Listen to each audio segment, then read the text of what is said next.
क्या हुआ?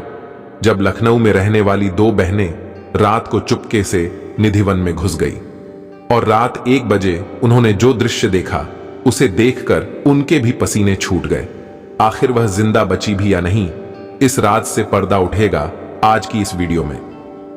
वीडियो की शुरुआत करने से पहले सभी कृष्ण भक्त सच्चे मन से कमेंट बॉक्स में जय श्री राधे कृष्ण जरूर लिखिएगा और हमारे चैनल को सब्सक्राइब करना बिल्कुल न भूलें।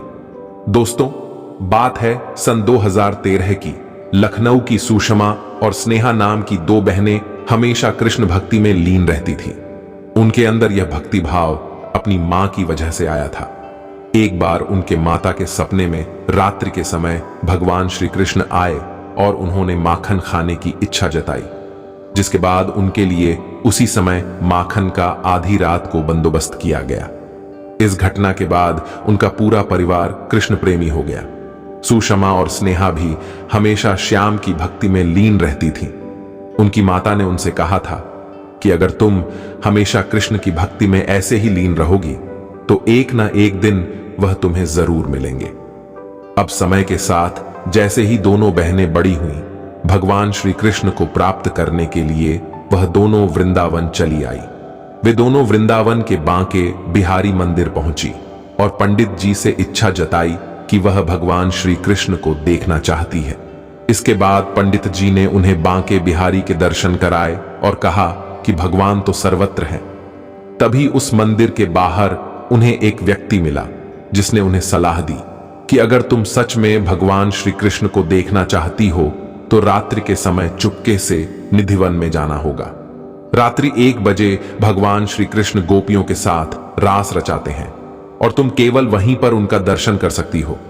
अब दोनों बहनें शाम के समय निधिवन के अंदर घुस गईं। जब रात्रि का समय नजदीक आया, सभी लोगों को आदेश दे दिए गए कि अब सभी लोग निधिवन से बाहर चले आए, क्योंकि उस समय अंदर रहने की परमिशन किसी को नहीं होती।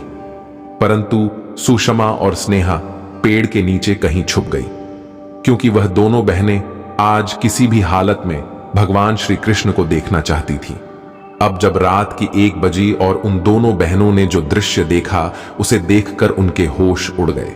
उन्होंने देखा कि निधिवन में जो भी पेड़ पौधों थे वह सभी गोपियों का आकार ले चुके थे और वहां पर स्वयं भगवान श्री कृष्ण प्रकट हुए, जो उन गोपियों के साथ रास लीला रचा रहे थे।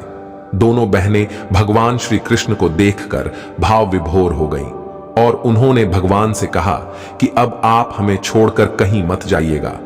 तब भगवान श्री कृष्ण ने उन दोनों बहनों से कहा कि मैं हमेशा तुम्हारे साथ ही हूं, परंतु तुमने मुझे पहचानने में बहुत बड़ी गलती की है। जिसके बाद भगवान ने उन्हें दिव्य दृष्टि प्रदान की, जिसके बाद उन दोनों बहनों ने अपने आसपास मौजूद हर कण कण में भगवान श्री कृष्ण को देखा। उन्हें समझ आ गया था कि दुनिया में हर जगह पर केवल श्री कृष्ण ही विराजमान है।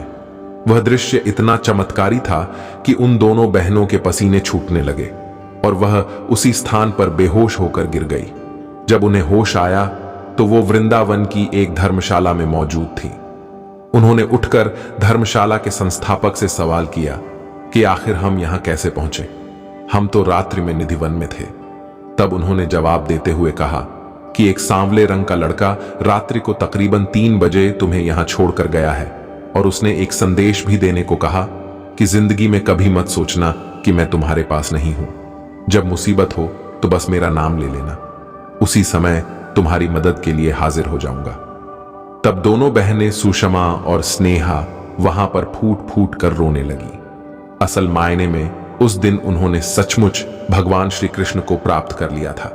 दोस्तों, निधिवन से संबंधित कई भ्रांतियां समाज में फैलाई जाती हैं कि जो भी उसके अंदर जाता है भगवान को देख लेता है। वह अंधा हो जाता है, गूंगा हो जाता है, बहरा हो जाता है, परंतु भगवान अपने भक्तों को कभी कष्ट नहीं पहुंचा सकते और न ही उसका अहित कर सकते हैं। परंतु हमें भी चाहिए कि हम नियमों का पूरी तरह से पालन करें और इस बात में कोई दो राय नहीं है कि भगवान को देखने के लिए हमें दिव्य दृष्टि की आवश्यकता होती है। इस घटना को लेकर आपके क्या विचार है, नीचे कमेंट बॉक्स में जरूर बताइएगा। वीडियो अच्छी लगे तो वीडियो को लाइक करें और ज्यादा से ज्यादा शेयर करें और चैनल को सब्सक्राइब कर लें। जय श्री राधे कृष्ण।